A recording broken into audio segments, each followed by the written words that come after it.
আসসালামু আলাইকুম। আজকের টপিকটা খুবই ইম্পর্টেন্ট একটি টপিক। বিষয়টা হচ্ছে যে হারে পরিবেশ দূষণ হচ্ছে ওইভাবে চলতে থাকলে একসময় আমাদের পরিবেশটা ধ্বংস হয়ে যাবে। সেজন্যে আমাদের নিজেদেরকে উদ্যোগ নিতে হবে। তো সামান্য আমাদের ঘর থেকেই শুরু করা যায় উদ্যোগটা।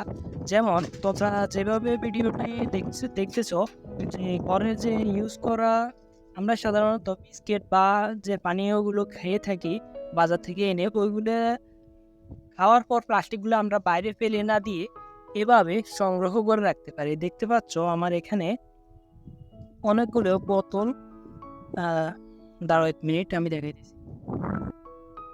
দেখতে পাচ্ছ আমার এখানে বোতল, এগুলো ইউজ করা বোতল, তেল বা পানীয় যেগুলো আমরা ঘরে খেয়ে থাকি ওইগুলোর বোতল।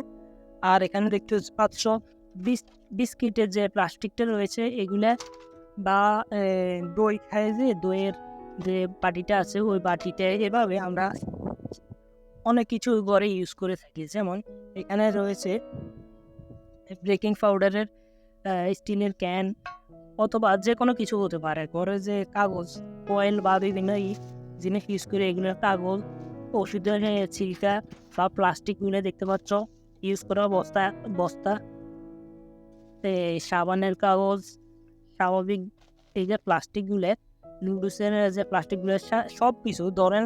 এই যে দুধের প্যাকেট দেখতে পাচ্ছেন আপনারা, দৈনন্দিন জীবনে আমাদের ইউজ করা যে বর্জ্য পদার্থগুলো আছে ওইগুলো আমরা ফেলে না দিয়ে প্রয়োজনীয় জিনিসগুলো আমরা এভাবে রেখে দিই যেগুলো পরিবেশের জন্য ক্ষতিকর। সো এগুলো রেখে আমরা যদি ভাঙ্গারি দোকানে গিয়ে বিক্রি করে দিই বা এমনি দিয়ে দিই, তো ওনারা ওইগুলো রিসাইকেল করে আবার নতুন কোনো প্রোডাক্ট বানাবে। এতে করে আমাদের পরিবেশের কোনো সমস্যা হবে না। তো আমরা পরিবেশ বাঁচানোর জন্য উদ্যোগ নিই। পরিবেশ বাঁচাই, দেশ বাঁচাই। আল্লাহ হাফেজ। তো একটা কথা বলতে ভুলে গিয়েছি, আসলে টাকার বিষয়টা উল্লেখ করার কারণ হচ্ছে আমাদের মতো অনেকে আছে যারা টাকার বিষয়টা হয়তো উল্লেখ না করলে এগুলো কালেক্ট করতে চাইবে না। যেমন প্লাস্টিক, বোতল ইত্যাদি এগুলো বিক্রি করলে আমরা কিন্তু ভালো পরিমাণে একটা অ্যামাউন্ট পেয়ে থাকি। তো এগুলো ফেলে না দিয়ে কালেক্ট করে পরিবেশকে বাঁচাই, নিজের দেশকে বাঁচাই। যদি আপনারা কোন জিনিসটার দাম বাজারে কিরকম বিক্রি করা যায় সেটা জানতে চান তাহলে অবশ্যই কমেন্ট করে জানান। আমি পরের ভিডিওতে জিনিসগুলোর স্পেসিফিক দাম নির্দিষ্ট করে বলে দেব। সো আল্লাহ হাফেজ, দেখা হচ্ছে পরবর্তী ভিডিওতে।